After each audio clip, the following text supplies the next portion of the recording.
There's a Windows exploit out there that's been running around for a long time that was just revealed today by Google, of all people, and we're going to get into that in this video today. This is Bryan Hornung with Xact IT Solutions. Welcome to our channel where we talk about all things cybersecurity and bring awareness around the issues and things that plague our technology when it comes to cybersecurity. We don't charge a fee for this channel, so the only thing that we ask of you all, and we don't do the Patreon and we don't bother you with commercials and things like that, is you become a subscriber of this channel or you hit the like button. That's our only fee. And that if you find anything entertaining, if we enlightened you in any way, if there's anything in any of these videos that you liked, please remember that, and please tell another person about our channel and help us grow our channel so we can spread all this great information that we're bringing you around how to keep yourself protected from these cyber threats. So without further ado, let's jump into today's content.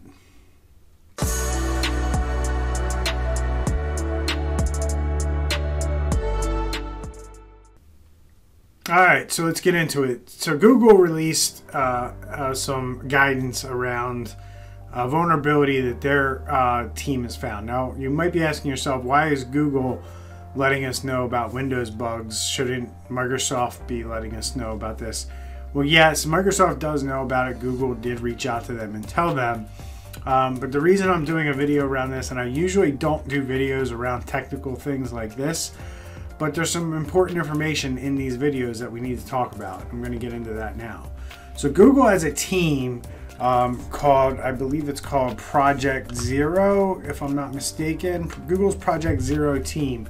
And it revealed the existence of a vulnerability in the Windows operating system, spanning from Windows 7 to the latest version of Windows 10 that attackers actively used in the wild. Now, when you hear the term that attackers actively used in the wild, that means that there are black hat people out there, and if you don't know the difference between black hat and white hat or red team and blue team, black hat or red team are the bad guys, and white hat and the blue team are the good guys.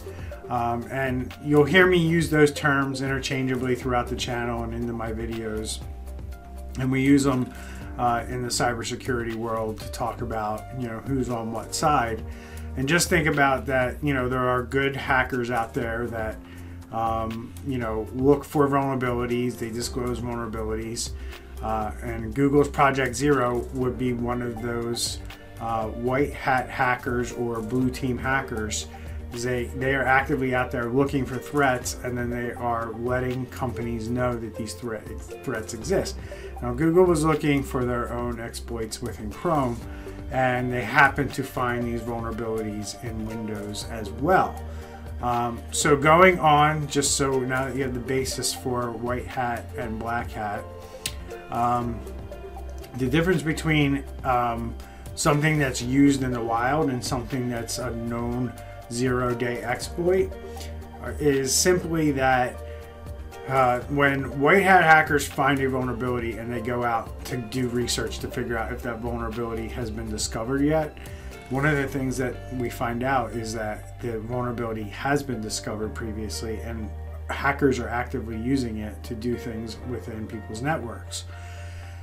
This is a problem because normally hackers or vulnerabilities like this, zero-day type vulnerabilities, are found by white hat hackers, and then they're disclosed, and then once they're disclosed to the public, then black hat hackers usually take that and try to exploit as many people as they can, knowing that people don't patch systems quick enough in order to respond to what's been released. And in this case, the vector or the exploit is already out there. It's already being used. It's actively being exploited. So I just wanted to make that kind of differentiation there between a normal zero-day exploit disclosure and one that's already out in the wild and being actively used.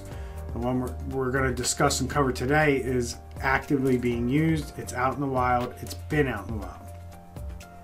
So the article goes on to say, finding a vulnerability already used in the wild is the worst possible scenario. It's bad enough to discover a severe vulnerability that no one is aware of, but finding out that's active for an unknown period of time is much worse.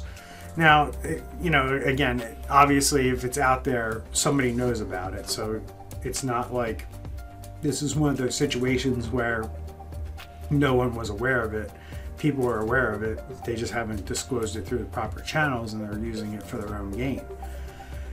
Goes on to say, like many other vulnerabilities, this one is also about elevating privileges, meaning that attackers can get admin rights. Reports of the zero logon vulnerability are still coming in, and another one is already on the radar. This one is known as the Windows Kernel Cryptography Driver, and it exposes a device. This is the technical stuff, and I'm not going to go into too much detail about this. But it also goes on to say that it constitutes a locally accessible attack surface that can be exploited for privilege escalation, such as sandbox escapes. So essentially what this is saying is that somebody can gain access to your Windows machine, and then they can run this vulnerability, they can run this exploit on your machine, and then gain a higher level of authority within your machine. So a lot of you are familiar with how Windows, the home version, works, or maybe some of you are familiar with how the network, the corporate version works, or the you know, if you're in a domain environment. You typically have two classes of user accounts. You have admin and you have users. Now you can have more than that depending on your organization and your structure, but in most small companies and you as a personal user, you will have, you know, maybe standard accounts and then administrator accounts. And that's what this is talking about. This is talking about standard users being able to elevate their level of authority within the system by using this vulnerability. So this article goes on to say the team already provided a proof of concept that works on an up-to-date build of Windows 10 1903. But researchers say the bug and subsequently the vulnerability is present at least from Windows 7. This of course complicates matters as it still has a sizable market share, around 5%, and the operating system no longer receives updates. That's for Windows 7. And also 2004 is the latest version of Windows 10. I guess they tested it on 1903. Usually with severe vulnerabilities appear, researchers and companies coordinate the disclosure so there's ample time to release a patch, which usually sits at 90 days, and that's what I went on and said earlier. Typically this is disclosed to the company, they patch it, they release the patch, and then they release the vulnerability or disclosure with the hopes that there has been enough time from when they released the patch that fixed it to the time of disclosure, because once it's disclosed, hackers can then use it to exploit systems. So it goes on to say revealing the vulnerability forces companies to take quick action, and it allows network and IT admins to become aware of potential problems. And then Ben Hawks, the Project Zero technical lead, already said the exploitation has no relation to the upcoming November 3rd election. And then it said Microsoft should release a patch on November 10th. One of the things that we do know about this, now that I've looked into this, is that if you use, yes, we have to wait till the patch till November 10th. So we're about a week away from actually getting a patch that's going to fix this problem. And we know this problem exists out in the wild. So what do we do to protect ourselves between now and then? And that's what we talk about security done in layers. You can't rely on one layer to protect your business or your computer system. You need to have multiple layers of security. And in this case, having a good endpoint protection, and that's the new word for antivirus, although it's not antivirus. Antivirus is old technology, or if the software that you're using is called antivirus, anti-malware, or anything like that, it's probably not endpoint protection. It's probably not the more advanced security product that you can put onto your computer system. So endpoint protection is really important here when I'm talking about this. But if you have really good endpoint protection, like the kind that we deploy here at Xact IT Solutions and all of our clients, you make it very difficult for something like this to actually work on a system, because the endpoint protection actually learns what's normal on the system. Okay, so it uses artificial intelligence to kind of say, hey, this is what normally happens on this system, and the minute we put it on there, it immediately starts learning, okay, this is normal, and then what it then does is then it looks for anomalies or things that are not normal that are happening on the system, and it evaluates them and gives you a chance to block them, shut them down. We normally shut down those types of things in our business, where the endpoint protection notices something and it blocks it, and it doesn't allow it to run, and then it sets off all kinds of alarms, and somebody from our team will go in and look at it and investigate and evaluate whether it was legitimate or not.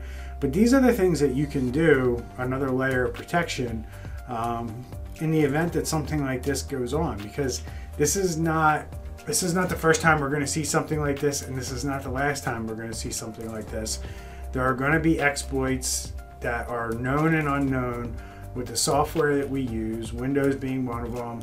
Any software is susceptible to exploitation, and that's why it's important to have a very well constructed and thought out security system in place with multiple layers of security, so that in the event one of your layers fails, you have other layers to back up what you have going on. So the moral of the story here in this video today is we're going to have exploits, as you see here with Microsoft. Google let Microsoft know that they have a problem here with Windows and it needs to be addressed.